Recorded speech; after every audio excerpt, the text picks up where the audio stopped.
بسم اللہ الرحمن الرحیم نحمدہ ونصلی علی رسولہ الکریم۔ سفر المظفر کا مہینہ شروع ہو چکا ہے۔ اس مہینے میں ہمارے ہاں بہت ساری چیزیں ایسی مشہور ہیں جن کو مشکلات کے ساتھ جوڑا جاتا ہے، مسائل کے ساتھ جوڑا جاتا ہے۔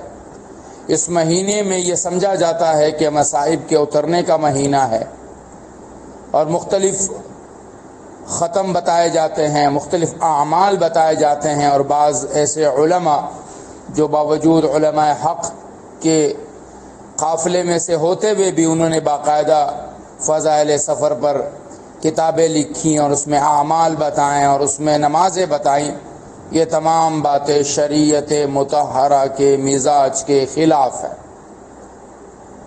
اللہ رب العزت نے خود فرمایا، حدیث قدسی ہے صحیح مسلم میں، خلقت عبادی حنفاء کلہم، میں نے اپنے بندوں کو سیدھے راستے پر پیدا کیا۔ وَأَنَّهُمْ أَتَتْهُمُ الشَّيَاطِينُ، ان کے پاس شیطان آتے ہیں، فَاجْتَالَتْهُمْ عَنْ دِينِهِمْ، ان کو ان کے دین سے ہٹا دیتے ہیں۔ وَحَرَّمَتْ عَلَيْهِمْ مَا أَحْلَلْتُ لَهُمْ، اور یہ شیاطین ان پر وہ چیزیں حرام کر دیتے ہیں جو میں نے ان کے لیے حلال کی، یعنی ان کے دلوں میں اس کی حرمت ڈال دیتے ہیں جو ہم نے ان کے لیے حلال کی ہے۔ وَأَمَرَتْهُمْ أَن يُشْرِكُوا بِي مَا لَمْ أُنزِلْ بِهِ سُلْطَانًا، اور ان کو حکم دیتے ہیں، یہ شیاطین کے دل میں وسوسے ڈالتے ہیں، ان یشرکوا بما لم انزل به سلطانا، کہ جن چیزوں کے بارے میں نے کوئی دلیل نازل نہ کی ہو اس پر اس کا انکار کرے، شرک کرے، گویا اپنی طرف سے کچھ چیزیں بنا لے۔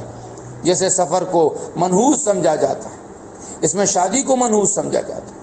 الحمدللہ ثم الحمدللہ بہت فرق پڑا ہے، لیکن اب بھی بعض لوگ اس چیز کو سمجھتے ہیں، اور علماء کہتے ہیں کہ سفر کو سفر کیوں کہتے ہیں کہ مشرکین محرم کو سفر بنا دیتے تھے، سفر کو محرم بنا دیتے تھے، یا سفر کو سفر اس لیے کہتے ہیں کہ اہل مکہ اس مہینے میں مکے کو خالی کر کے سفر کر کے چلے جاتے تھے، یا یہ لوگ قبیلوں والوں پر حملہ کر کے ان کو خالی ہاتھ چھوڑ دیتے تھے، اور اس مہینے کو مشرکین منحوس مہینہ سمجھتے تھے۔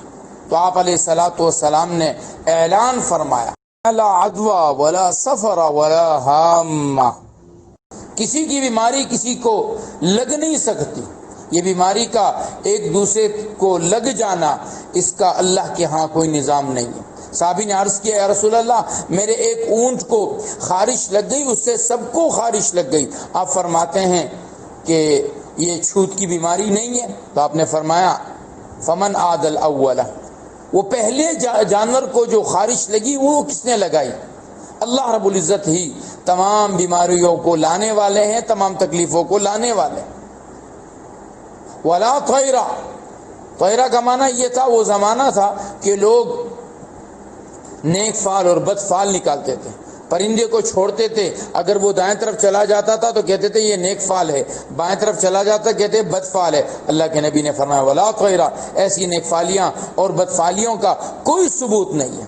ولا ہامہ، ہامہ کا معنی یہ ہے کہ وہ یہ سمجھتے تھے کہ الو جو ہے یہ مردہ الو کی شکل میں آ کر ہمارے گھر پر بیٹھتا ہے، اور جس گھر پر الو آ کر بیٹھتا اور بولتا تو وہ اس کو منحوس سمجھتے تھے۔ آپ علیہ الصلوۃ والسلام نے فرمایا ولا ہامہ ولا سفر، سفر بھی کوئی چیز نہیں ہے، سفر میں کوئی منحوسیت نہیں ہے، سفر کی کوئی نماز نہیں ہے، سفر کے لیے کوئی عمل نہیں ہے، یہ عام مہینوں کی طرح ایک مہینہ ہے، اللہ کا پیدا کردہ مہینہ ہے۔ اس مہینے میں غزوہ خیبر کیا ہوا، غزوہ خیبر کی فتح ہوئی۔ اس مہینے میں سب سے پہلا جو غزوہ آپ علیہ الصلوۃ والسلام نے لڑا تھا، غزوہ ابوا، وہ اس مہینے میں ہوا۔ اس مہینے میں آپ علیہ الصلوۃ والسلام اور حضرت خدیجہ کا نکاح ہوا ہے، لہٰذا اس مہینے کو منحوس سمجھنا، اس کی نحوست کو دور کرنے کے لیے اعمال کرنا، اس مہینے کے لیے سورۃ مزمل کی ختم کرانا، اس مہینے کے لیے مختلف نمازیں پڑھنا اور پڑھوانا،